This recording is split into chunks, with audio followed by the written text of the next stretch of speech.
سورہ آل عمران چوتھے سپارے میں آیت نمبر 186 تک 186 تک ہم نے گزشتہ درس میں ترجمہ کیا تھا۔ آگے آیت نمبر 187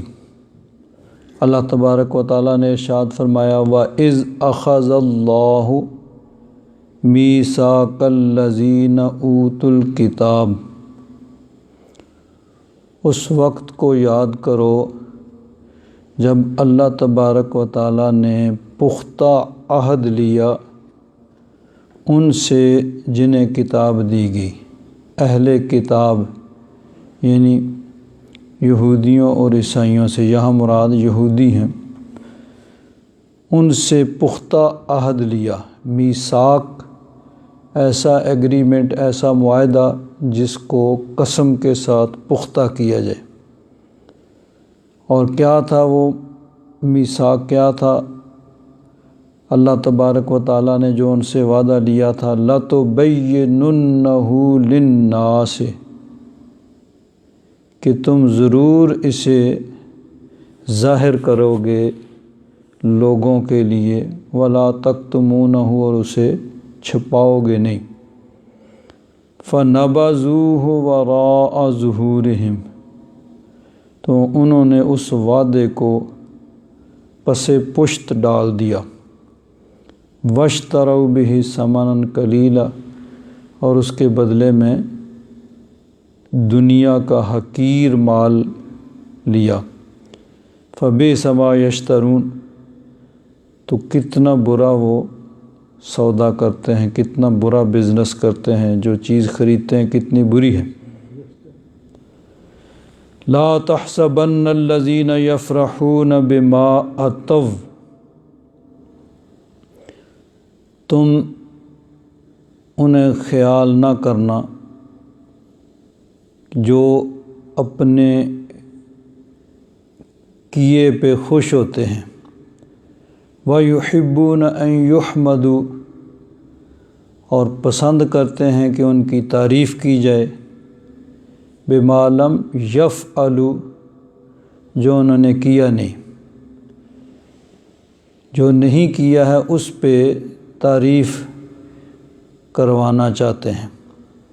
فَلَا تَحْسَبَنَّهُمْ بِمَفَازَةٍ مِّنَ الْعَذَابِ، تو انہیں عذاب سے بچنے والا، عذاب سے محفوظ نہ سمجھنا۔ وَلَهُمْ عَذَابٌ أَلِيمٌ، اور ان کے لیے دردناک عذاب ہے۔ وَلِلَّهِ مُلْكُ السَّمَاوَاتِ وَالْأَرْضِ، اور اللہ ہی کے لیے ہے بادشاہی آسمانوں اور زمین کی۔ وَاللَّهُ عَلَى كُلِّ شَيْءٍ قَدِيرٌ، اللہ تبارک و تعالی ہر شے پر قادر ہے۔ اس کے شان نزول اور اس کے پس منظر میں مفسرین کرام نے مختلف روایات ذکر کی ہیں کہ حضرت عبداللہ بن عباس رضی اللہ تعالیٰ عنہما فرماتے ہیں کہ نبی کریم صلی اللہ علیہ وسلم نے یہود کو بلایا اور ان سے کسی چیز کے متعلق سوال کیا، انہوں نے اس کو چھپایا اور آپ کو کسی اور چیز کی خبر دی۔ پھر انہوں نے نبی کریم صلی اللہ علیہ وسلم کو جس چیز کی خبر دی تھی اور انہوں نے آپ کے سوال کے جواب میں جس چیز کو چھپایا تھا اس پر وہ بہت خوش ہوئے۔ پھر حضرت عبداللہ بن عباس نے انہی آیات کی تلاوت کی۔ ایک روایت یہ ہے کہ اللہ تبارک و تعالیٰ نے تورات میں فرمایا تھا کہ اللہ تبارک و تعالیٰ نے اپنے بندوں پر دین اسلام کو فرض کیا ہے، اور محمد صلی اللہ تعالیٰ علیہ وسلم اللہ کے رسول ہیں۔ اسی چیز کو انہوں نے چھپایا۔ نبی کریم صلی اللہ علیہ وسلم کے اوصاف، حضور کی شانیں جو تورات میں تھی، انہوں نے ان کو چھپایا، اور اس پہ وہ اپنے طور پر بڑے خوش کہ ہم نے بڑا کمال کیا۔ حضرت عبداللہ بن عباس رضی اللہ تعالیٰ عنہما سے ایک روایت یہ ہے کہ یہودیوں کو یہ حکم دیا گیا تھا، یعنی تورات کے اندر، کہ وہ نبی امی کی اتباع کریں اور اللہ اور اس کے کلمات پر ایمان لائیں۔ جب اللہ تبارک و تعالیٰ نے سیدنا محمد صلی اللہ علیہ وسلم کو مبعوث فرمایا تو اللہ تعالیٰ نے فرمایا تم مجھ سے کیے ہوئے عہد کو پورا کرو، میں تم سے کیے ہوئے عہد کو پورا کروں گا۔ تو یعنی انہوں نے نبی کریم صلی اللہ علیہ وسلم کے متعلق جو چیزیں، جو اوصاف حضور کے تورات کے اندر تھے، اس کو انہوں نے چھپایا۔ تو اب علم کی بات چھپانا یہ ان کا طریقہ تھا، اور یہ بہت برا ہے۔ کوئی بھی علم کی چیز ہو اس کو چھپانا، اس کی بہت مذمت بیان کی گئی ہے۔ نبی کریم صلی اللہ علیہ وسلم نے ارشاد فرمایا کہ جس شخص سے کسی چیز کے علم کے متعلق سوال کیا گیا اور اس نے اس کو چھپایا، یعنی جانتا ہے اور اس نے کسی دنیاوی غرض سے اس کو چھپا لیا، اس کے منہ میں قیامت کے دن آگ کی لگام ڈالی جائے گی۔ تو علم کی بات کو چھپانا یہ بہت برا ہے، اور نبی کریم صلی اللہ علیہ وسلم کے اوصاف کو چھپانا یہ یہود کا طریقہ ہے کہ انہوں نے تورات کے اندر نبی کریم صلی اللہ علیہ وسلم کے اوصاف جو لکھے ہوئے تھے، جن کو وہ جانتے تھے اور جن کے ذریعے سے انہوں نے حضور نبی کریم صلی اللہ علیہ وسلم کو پہچان لیا تھا کہ وہی نبی ہیں جن کی بشارت ہماری کتابوں میں دی گئی ہے، اس کے باوجود انہوں نے دنیاوی اغراض و مقاصد اور ہٹ درمی کی وجہ سے ان چیزوں کو چھپایا، تو اللہ تبارک و تعالیٰ نے ان کی مذمت بیان فرمائی۔ اب دیکھیے، نبی کریم صلی اللہ علیہ وسلم کے اوصاف کو چھپانا، ان پہ پردہ ڈالنا، یہ ان لوگوں کا طریقہ تھا، اور نبی کریم صلی اللہ علیہ وسلم کی شان کو ظاہر کرنا، حضور کی شان کو بیان کرنا، یہ نبی کریم صلی اللہ علیہ وسلم کے غلاموں اور صحابہ کرام کا طریقہ ہے، اور ساری امت میں اہل محبت کا پھر یہی طریقہ چلا آ رہا ہے۔ چنانچہ دیکھیے حدیث پاک بخاری شریف کے اندر حدیث پاک ہے،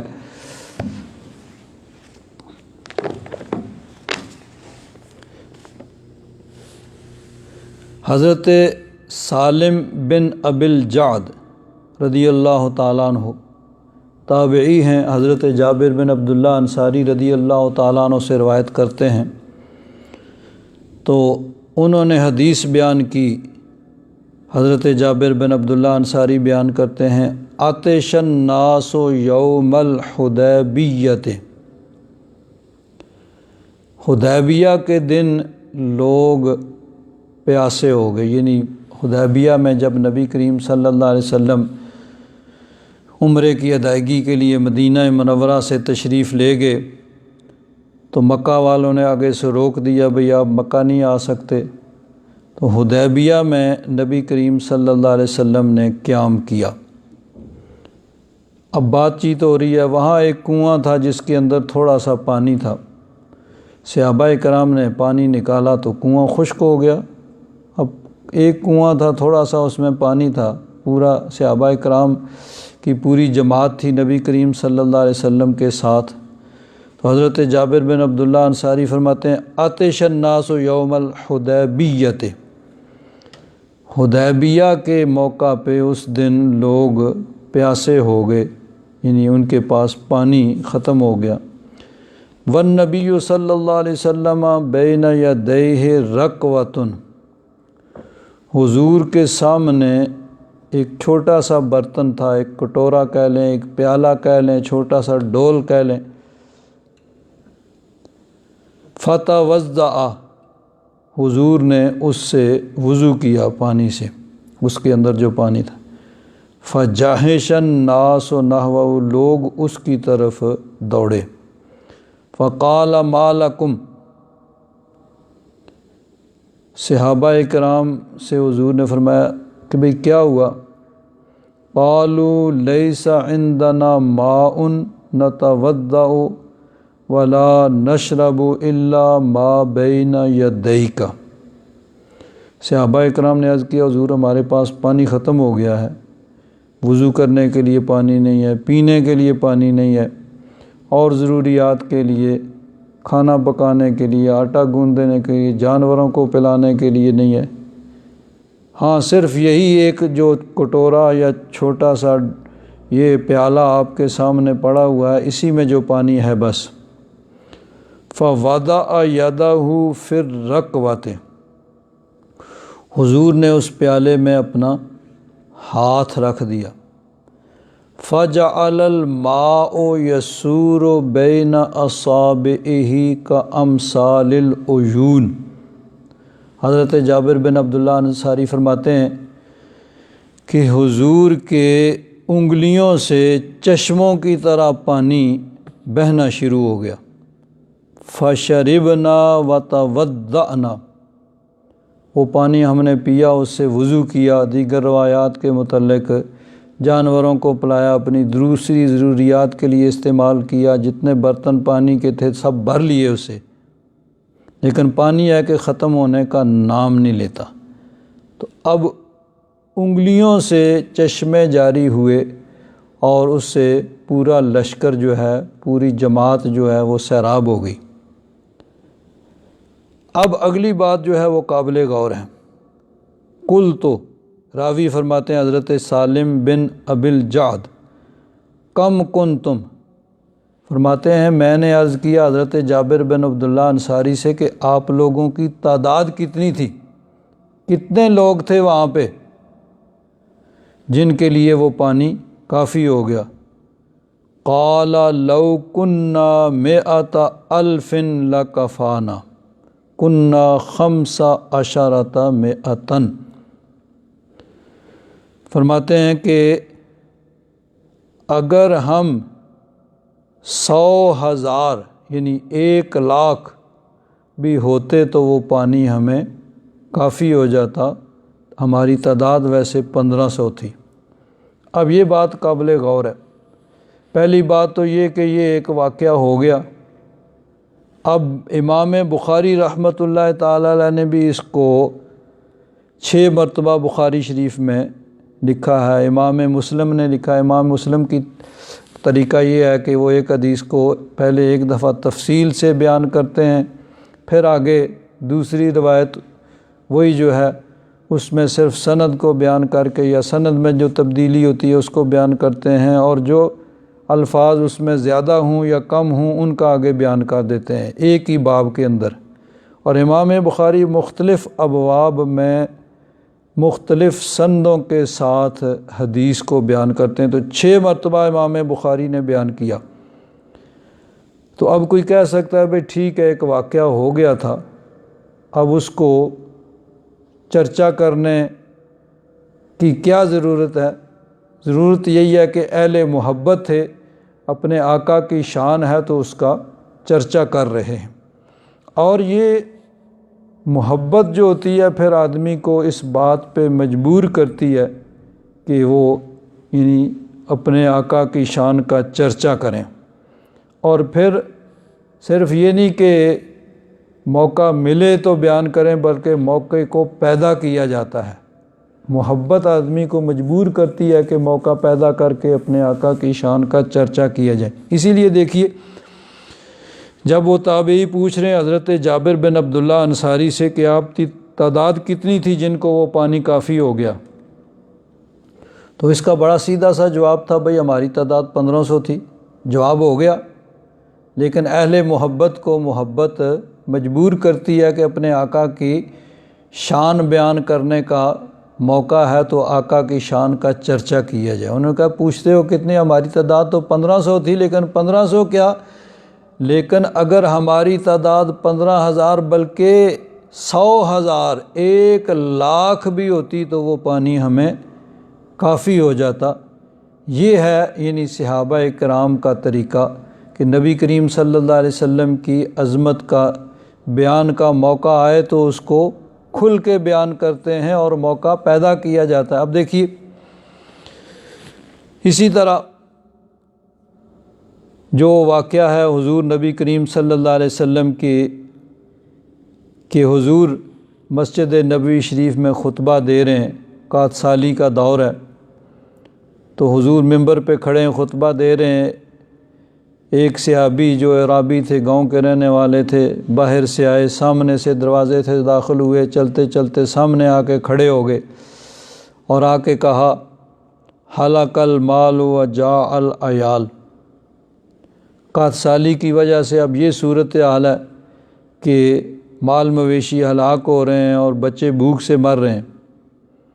حضور نبی کریم صلی اللہ علیہ وسلم نے خطبہ کے دوران ہی ہاتھ اٹھا دیے، ہاتھ اٹھائے، دعا فرمائی۔ صحابہ کرام فرماتے ہیں کہ کہیں بادل کا نام و نشان نہیں تھا، لیکن حضور کی دعا کی برکت سے پہاڑ کے پیچھے سے گھٹا اٹھی اور یعنی ایک بادل کا ٹکڑا آیا، اس نے گھٹا کی شکل اختیار کر لی اور بادل برسنا شروع ہو گیا۔ اب بادل برس رہا، جمعہ کا دن گزر گیا، ہفتہ اتوار پیر منگل بدھ جمعرات، اگلا جمعہ آ گیا۔ اسی طرح حضور خطبہ دے رہے ہیں، پھر وہی شخص یا کوئی اور آیا، آ کے کہا حضور پہلے تو اس لیے مر رہے تھے کہ بارش ہوتی نہیں تھی، اب تو اس لیے مر چلے کہ رکنے کا نام نہیں لیتی، ہفتہ ہو گیا بارش ہو رہی ہے۔ حضور نے پھر دعا کے لیے ہاتھ اٹھا دیے، اللہم حوالینا لا علینا، یا رب ذوالجلال اب ہم پر نہ برسے، ارد گرد برسے۔ تو فوراً بادل پھٹ گیا، وہاں بادل برسنی ختم ہو گئی۔ صحابہ کرام فرماتے ہیں کہ بعد میں ہم جب یعنی پہلے جو میں کیا ہوا تھا، دھوپ میں جلتے ہوئے گئے تھے اور واپس آئے تھے تو پانی میں یعنی چلتے آ رہے تھے، اس طرح ندی نالے بن گئے تھے، گلی کوچے۔ اور اب کیا ہوا، گئے ہیں تو کیچڑ میں پانی میں چلتے ہوئے گئے ہیں اور آئے ہیں تو دھوپ میں، دھوپ چمک رہی ہے۔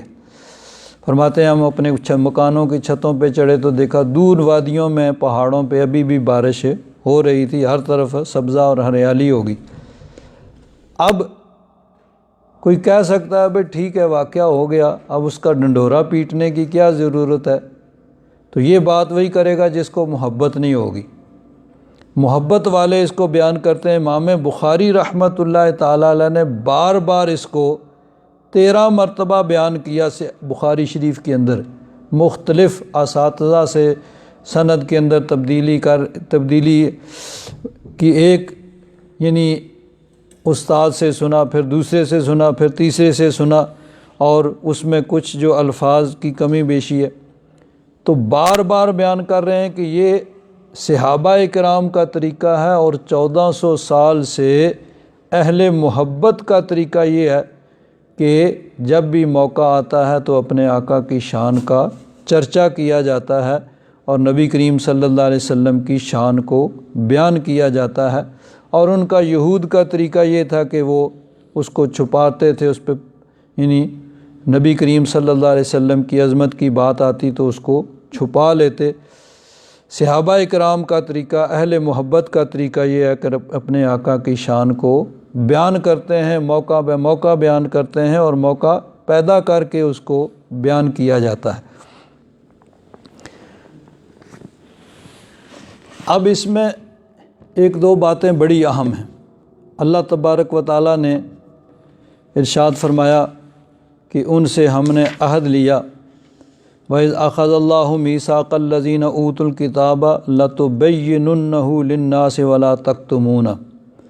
کہ اہل کتاب سے ہم نے عہد لیا کہ تم اسے ضرور بیان کرنا اور اسے چھپانا نہیں۔ فَنَبَذُوهُ وَرَاءَ ظُهُورِهِمْ تو انہوں نے اس عہد کو اپنے پس پشت ڈال دیا، اور وَاشْتَرَوْا بِهِ ثَمَنًا قَلِيلًا دنیا کا تھوڑا مال، حقیر مال کے بدلے میں انہوں نے اس کو بیچ دیا۔ فَبِئْسَ مَا يَشْتَرُونَ تو کیا ہی بری چیز ہے جس کو وہ خرید رہے ہیں، کتنا برا بزنس اور سودا وہ کر رہے ہیں۔ لا تحسبن الذین یفرحون بما اتوا، جو اپنی بات، بما اتوا جو وہ لائے، جو انہوں نے کیا، اس پہ وہ خوش ہوتے ہیں۔ تو کیا تھا انہوں نے؟ حضور کی عظمت کو چھپایا تھا۔ تو اپنی برائی پہ بجائے اس کے کہ اس کے کوئی ندامت ہو، شرمندگی ہو کہ اللہ تبارک و تعالیٰ کا حکم، اللہ تبارک و تعالیٰ کا پیغام اس کو ہم نے چھپایا، تو اس پر بجائے ندامت اور شرمندگی کے وہ خوشی کا اظہار کر رہے ہیں، بھئی ہم نے بڑا کمال کیا ہے۔ وَيُحِبُّونَ أَن يُحْمَدُوا بِمَا لَمْ يَفْعَلُوا، اور پسند کرتے ہیں کہ ان کی تعریف کی جائے جو انہوں نے کیا نہیں۔ تو فَلَا تَحْسَبَنَّهُمْ بِمَفَازَةٍ مِّنَ الْعَذَابِ، پس تو انہیں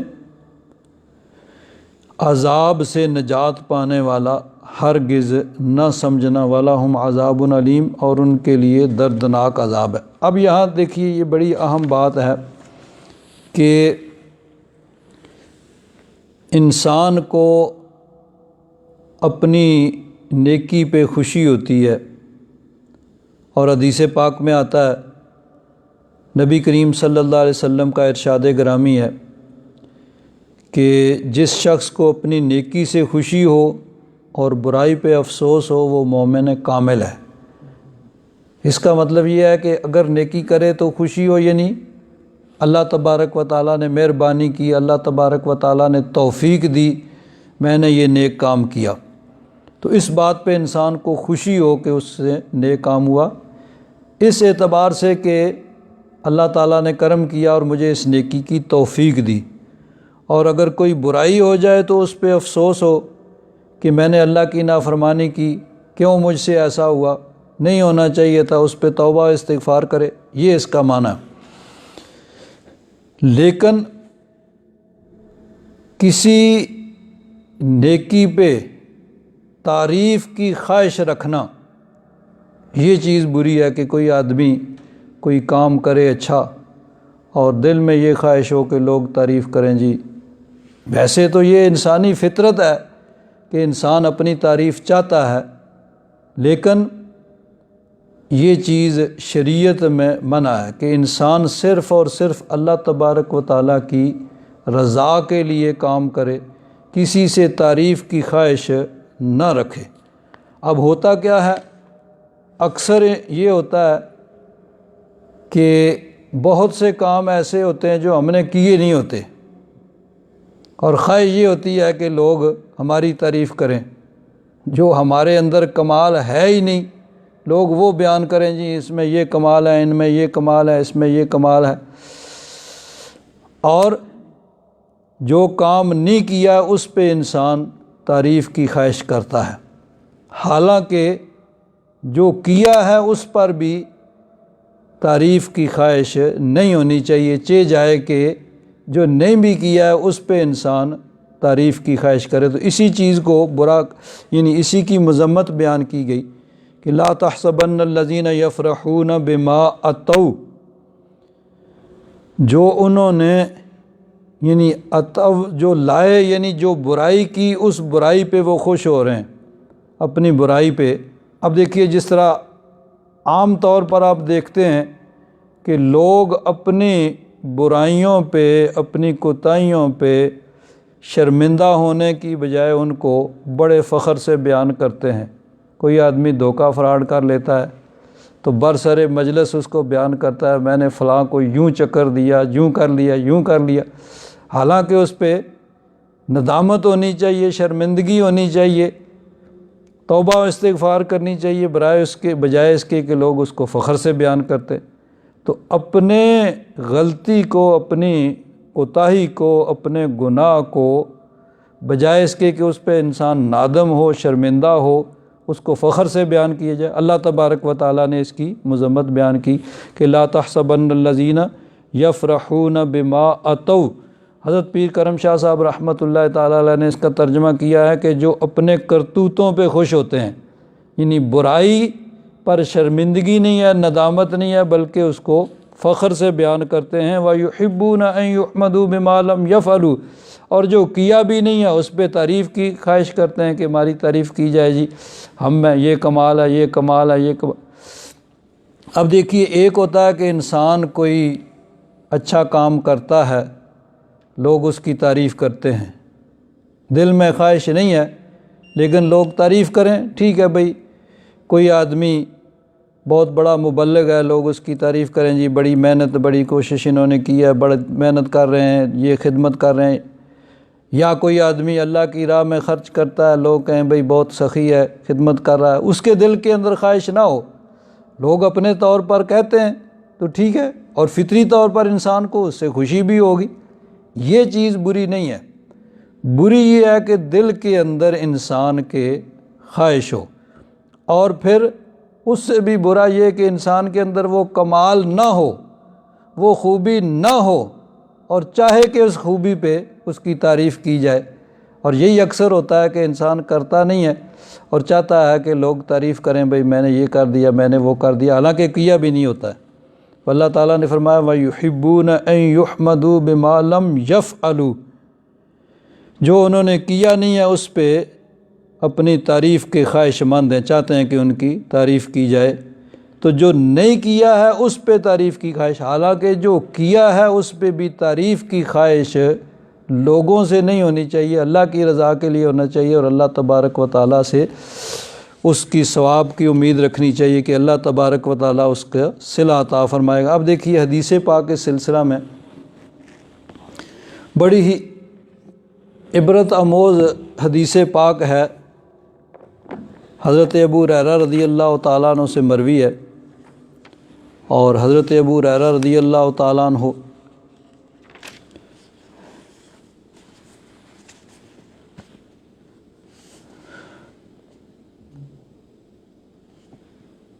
حضرت عقبہ بن مسلم بیان کرتے ہیں کہ شفیع اصبحی نے بتایا کہ وہ مدینہ طیبہ میں داخل ہوئے تو دیکھا ایک آدمی کے گرد لوگ جمع ہیں۔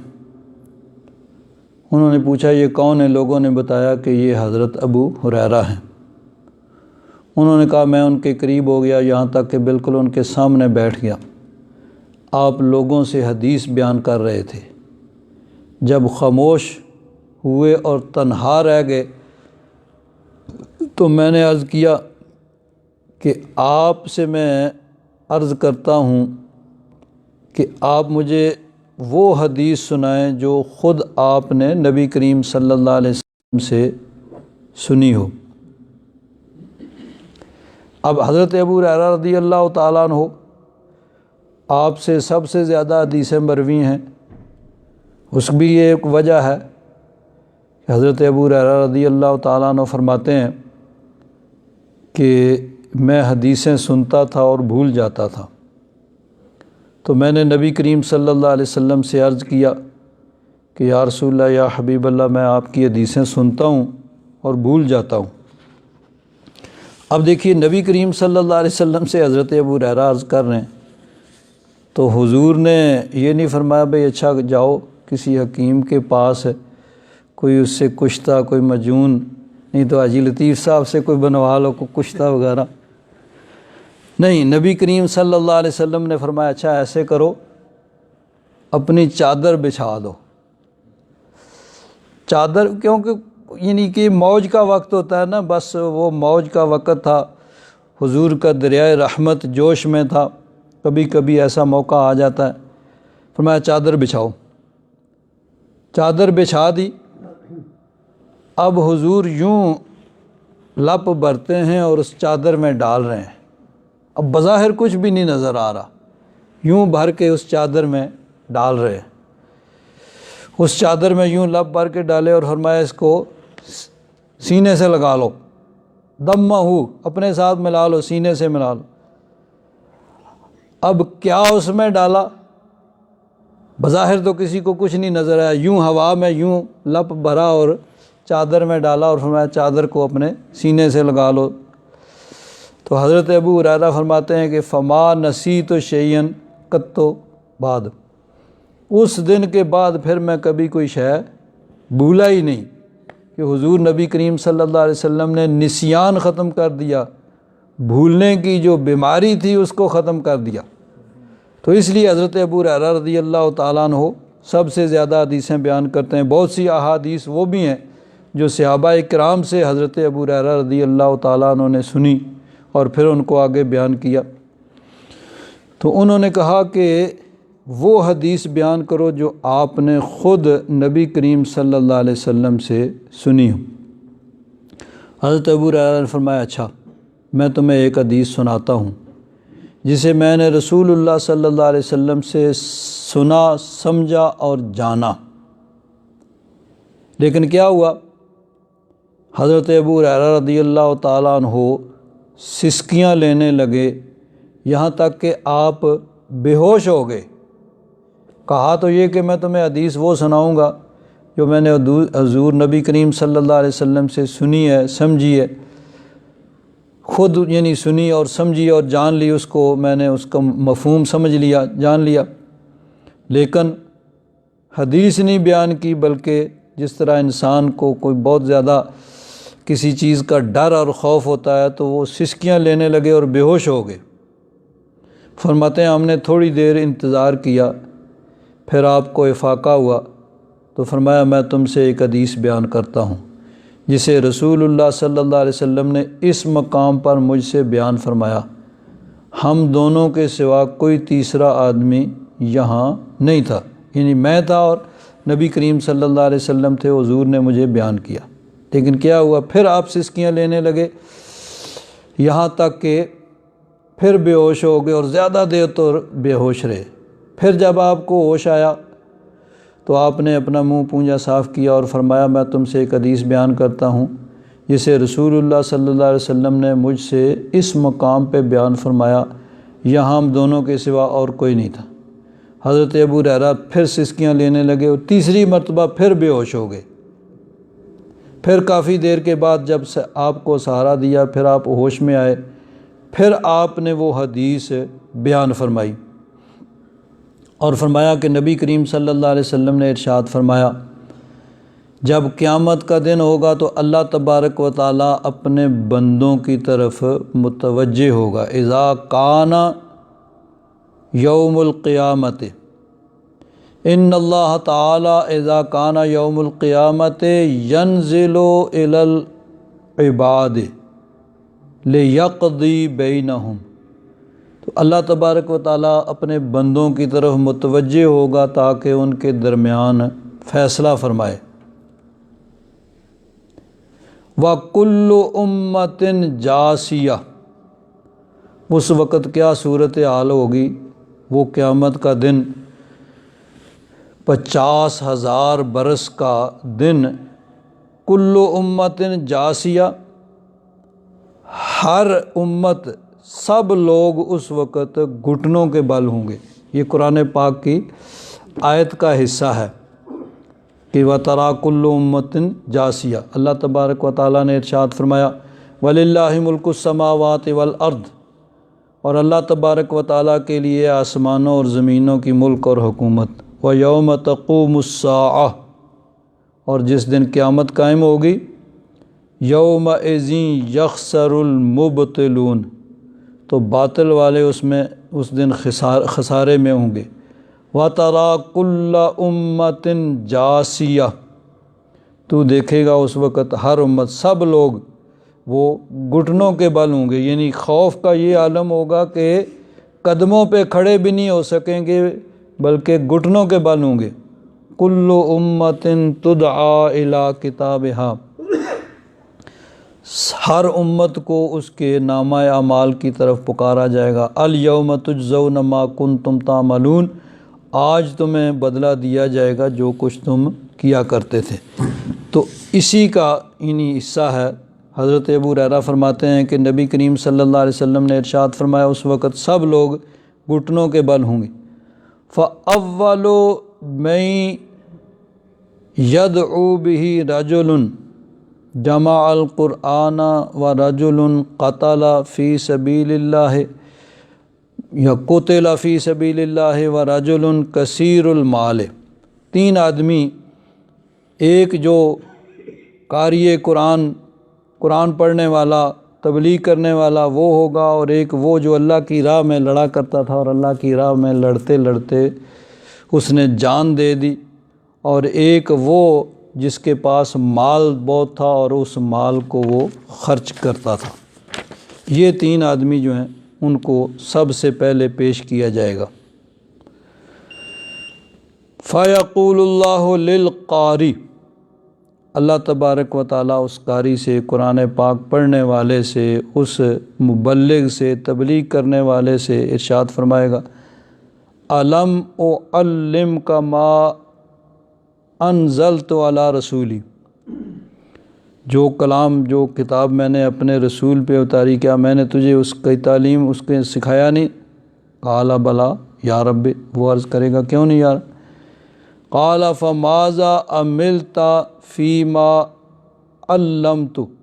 جو میں نے تجھے سکھایا اس پہ تو نے کیا عمل کیا؟ قال كنت اقوم به آناء اللیل و آناء النہار، وہ عرض کرے گا کہ میں دن رات اس کے ساتھ کھڑا رہا، یعنی اس کو پڑھتا تھا اور اس کو آگے اس کی تبلیغ کرتا تھا۔ فَيَقُولُ اللَّهُ لَهُ كَذِبْتَ، اللہ تبارک و تعالیٰ اسے فرمائے گا کہ تو نے جھوٹ بولا، تو جھوٹا ہے۔ وَتَقُولُ الْمَلَائِكَةُ لَهُ كَذِبْتَ، فرشتے بھی اس کو جھٹلائیں گے کہ تو جھوٹا ہے۔ وَيَقُولُ اللَّهُ لَهُ بَلْ أَرَدْتَ أَن يُقَالَ فُلَانٌ قَارِئٌ فَقَدْ قِيلَ، اللہ تبارک و تعالیٰ ارشاد فرمائے گا کہ تیرا مقصد تو یہ تھا کہ کہا جائے کہ فلاں قاری کیا بہترین قرات کرتا ہے، یہ کتنے تبلیغ کرتا ہے جی، کتنا، یعنی ساری چیزیں، مقصد لوگوں سے تعریف و ثنا کرانا تھا لوگوں، تو فقد قیل، وہ تو کہہ دیا گیا، لوگوں میں بڑا چرچا تھا تیری قرات کا، تیری تبلیغ کا، تیرے یعنی نمازوں کا، لوگ بڑی تعریف کرتے تھے دنیا میں، تو جو تیرا مقصد تھا وہ تو جو ہے وہ ہو گیا، پورا ہو گیا۔ اب پھر وہ خاموش ہو جائے گا۔ دوسری روایت میں ہے کہ اللہ تبارک و تعالیٰ کی طرف سے حکم ہوگا تو اس کو گھسیٹ کے منہ کے بل جہنم کے اندر گرا دیا جائے گا۔ وَيُؤْتَى بِصَاحِبِ الْمَالِ، مال والا جو ہے اس کو لایا جائے گا۔ فَيَقُولُ اللَّهُ لَهُ، اللہ تبارک و تعالیٰ کی بارگاہ میں اسے پیش کیا جائے گا، تو اللہ تبارک و تعالیٰ کی طرف سے اس سے ارشاد فرمایا جائے گا کہ میں نے تجھے مال دیا تھا، تجھے وسعت دی تھی، تو وہ عرض کرے گا یا رب ذوالجلال، تو نے کرم فرمایا، تو نے مجھے مال دیا۔ اللہ تبارک و تعالیٰ کی طرف سے حکم ہوگا کہ پھر تو نے کیا کیا؟ وہ عرض کرے گا کنت آصل الرحم و اتصدق، میں صدقہ کرتا تھا، اپنے رشتہ داروں کو دیتا تھا، یعنی جو بھی دنیا میں جہاں جہاں اس نے خرچ کیا وہ سارے بتائے گا کہ مسجدوں میں دیے، مدرسوں میں دیے، اسپتالوں میں دیے، رشتہ داروں کو دیے، غریبوں کو دیے۔ فَيَقُولُ اللَّهُ لَهُ كَذِبْتَ وَتَقُولُ الْمَلَائِكَةُ كَذِبْتَ، اللہ تبارک و تعالیٰ ارشاد فرمائے گا تو جھوٹا ہے، فرشتے بھی کہیں گے تو جھوٹا ہے۔ وَيَقُولُ اللَّهُ بَلْ أَرَدْتَ أَن يُقَالَ فُلَانٌ جَوَادٌ، اللہ تعالیٰ فرمائے گا کہ تیرا مقصد ٹھیک ہے، تو نے دیا، مسجد میں بھی دیا، مدرسے میں بھی دیا، غریبوں کو بھی دیا، لیکن مقصد رضائے الہی نہیں تھا، اللہ تبارک و تعالیٰ کے حکم پر عمل کرنا اور رب تبارک و تعالیٰ کو خوش کرنا، یہ مقصد نہیں تھا، بلکہ مقصد صرف اپنی تعریف تھا کہ لوگ کہیں بھئی بڑا سخی ہے، دیکھو کتنا مال خرچ کرتا ہے، تو لوگوں سے تعریف کرانا مقصود تھا۔ تو وہ تو ہو گیا، لوگوں نے تیری بڑی تعریف کی، لوگوں میں تیری سخاوت کے بڑے چرچے تھے، بڑے غلغلے تھے، لوگ تیرے یعنی لوگوں کی زبانوں پہ تیری سخاوت کے چرچے تھے، تو وہ تو ہو گیا، میرے لیے کیا کیا؟ پھر وہ خاموش ہو جائے گا، پھر حکم ہوگا اس کو بھی گھسیٹ کے منہ کے بل جہنم میں ڈال دیا جائے گا۔ اب پھر تیسرا آدمی پیش کیا جائے گا۔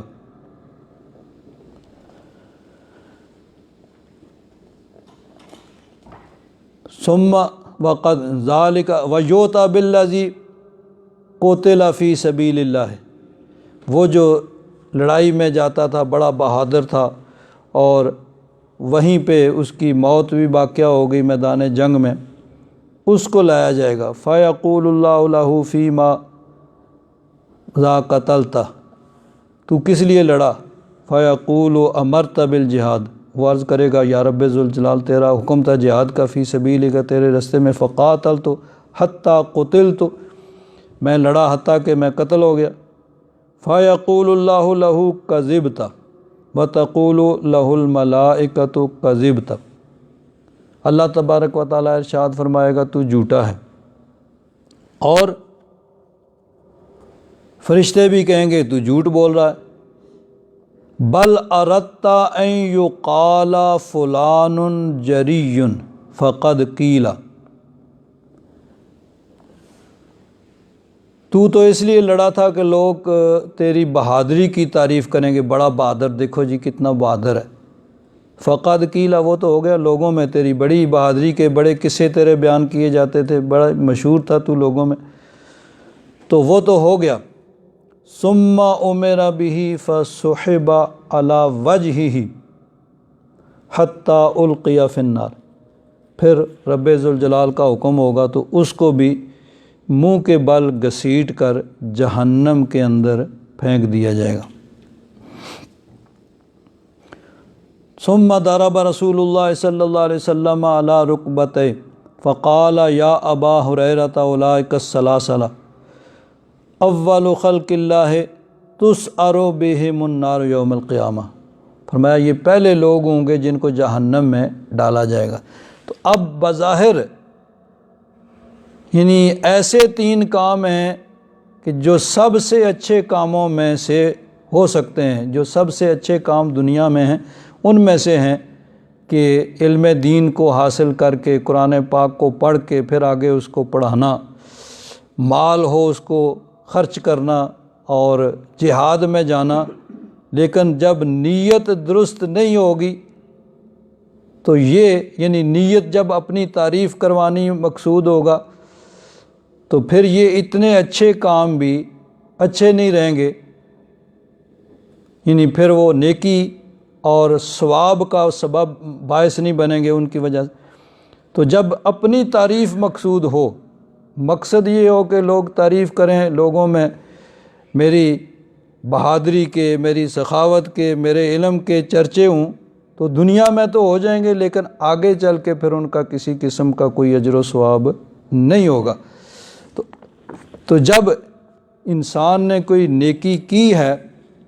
اس پر بھی تعریف کی خواہش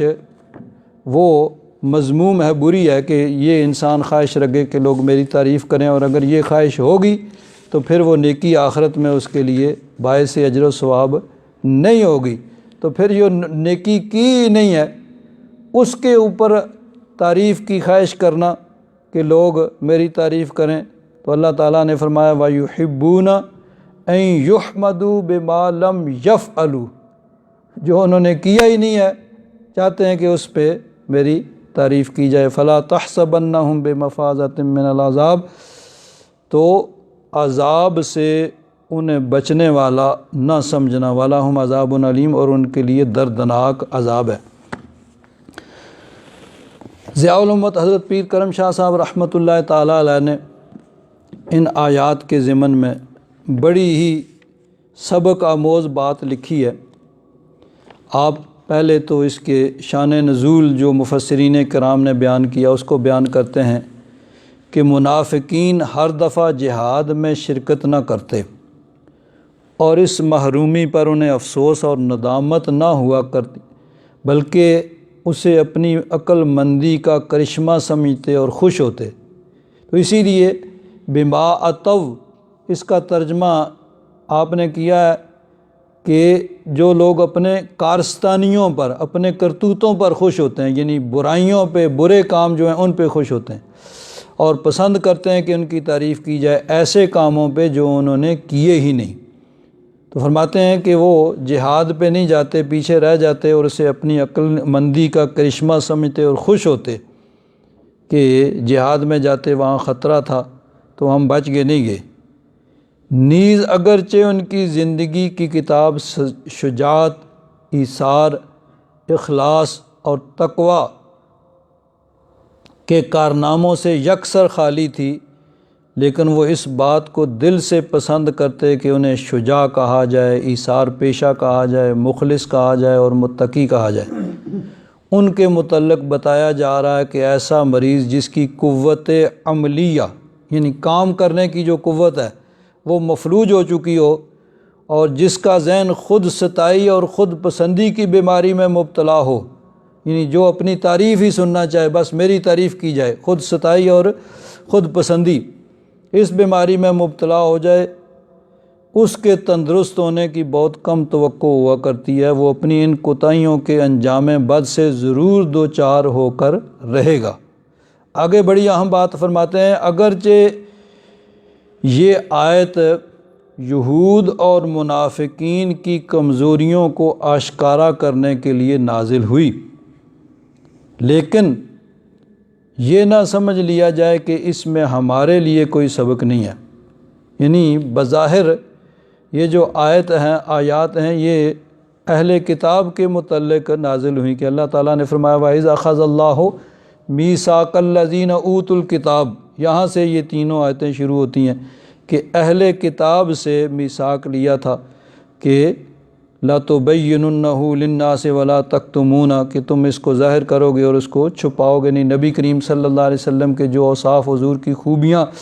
حضور کے کمالات جو ان کی کتابوں میں بیان ہوئے تھے، اور یہ کہا گیا تھا کہ نبی آخر الزماں تشریف لائیں گے، تم سب ان پہ ایمان لانا، ان چیزوں کو یعنی ان سے عہد لیا گیا تھا کہ تم ان کو ظاہر کرنا۔ تو پھر حضور تشریف لائے تو فَنَبَذُوهُ وَرَاءَ ظُهُورِهِمْ وَاشْتَرَوْا بِهِ ثَمَنًا قَلِيلًا، انہوں نے پس پش ڈال دیا اور اس کے عوض دنیا کا تھوڑی سی قیمت یعنی حقیر مال لے لیا۔ تو اصل میں تو یعنی ان کی طرف روئے سخن ہے۔ تو فرماتے ہیں کہ یہ آیت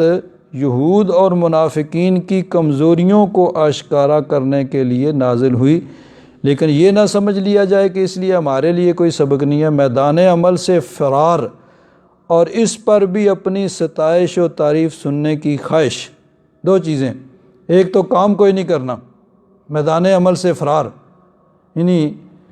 کوئی کام نہیں کرنا، عمل علم کچھ نہیں، اور پھر اس کے اوپر دوسری ستائش و تعریف سننے کی خواہش کہ لوگ بس تعریف کریں، جی جو کیا ہے اس پہ، جو نہیں بھی کیا اس پر بھی لوگ تعریف کرتے ہیں۔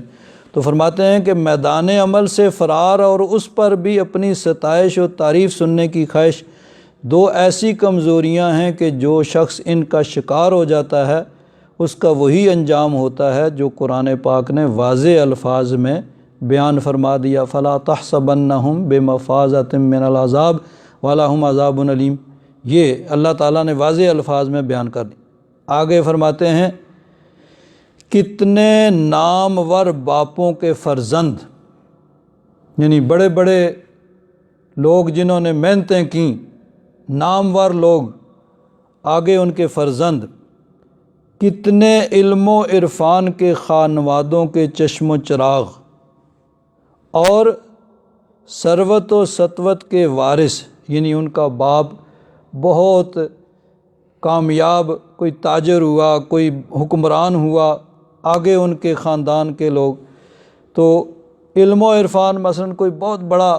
صوفی، بہت بڑا ولی ہوا، اس کی اولاد علم و عرفان اور یعنی بہت بڑا عالم،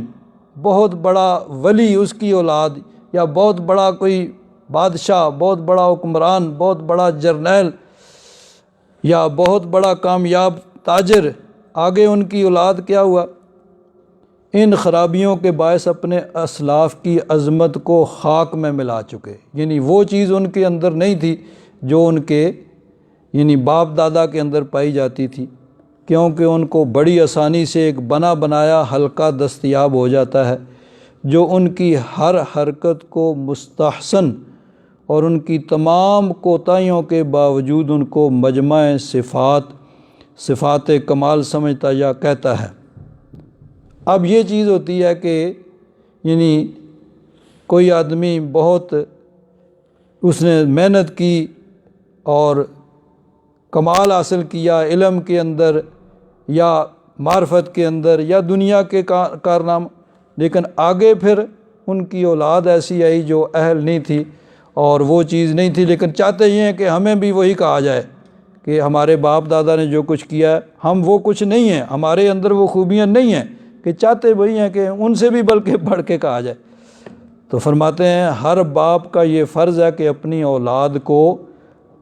استاد اپنے شاگردوں کو اور مرشد اپنے عقیدت مندوں کو اس گرداب ہلاکت سے بچانے کے لیے ہر ممکن کوشش کرے، ان کی ایسی تربیت کی جائے کہ وہ حقیقت پسند ہوں اور اپنی سخت کوشش سے تلخ زندگانی کے انگ بنانے میں لذت محسوس کریں، یعنی محنت کریں، کوشش کریں، اور صرف یہ نہ کہ پدرم سلطان بود کہ میرا باپ یہ تھا، میرا باپ وہ تھا، فلاں تھا، نہیں، خود بھی محنت کر کے تو انہی صفات کو اپنے اندر پیدا کرنے کی کوشش کریں۔ تو اللہ تبارک و تعالیٰ نے ارشاد فرمایا لا تحسبن الذین یفرحون بما اتوا، جو اپنے غلط کاموں پہ خوش ہوتے ہیں اور چاہتے ہیں کہ ان کی تعریف کی جائے اس پہ جو انہوں نے نہیں کیا، فلا تحسبنہم بمفازۃ من العذاب، ان کو عذاب سے امن میں یا عذاب سے بچنے والا تم نہ سمجھنا، وَلَهُمْ عَذَابٌ علیم، اور ان کے لیے دردناک عذاب ہے۔ وَلِلَّهِ مُلْكُ السَّمَاوَاتِ وَالْأَرْضِ، اور اللہ ہی کے لیے ہے آسمانوں اور زمین کی بادشاہی اور حکومت، وَاللَّهُ عَلَى كُلِّ شَيْءٍ قدیر، اور اللہ تبارک و تعالی ہر شے پر قادر ہے۔ الحمدللہ رب العالمین والصلاة والسلام علی حبیبہ سیدنا و مولانا محمد وعلی آلہ واصحابہ اجمعین۔ اللہم انک عفو کریم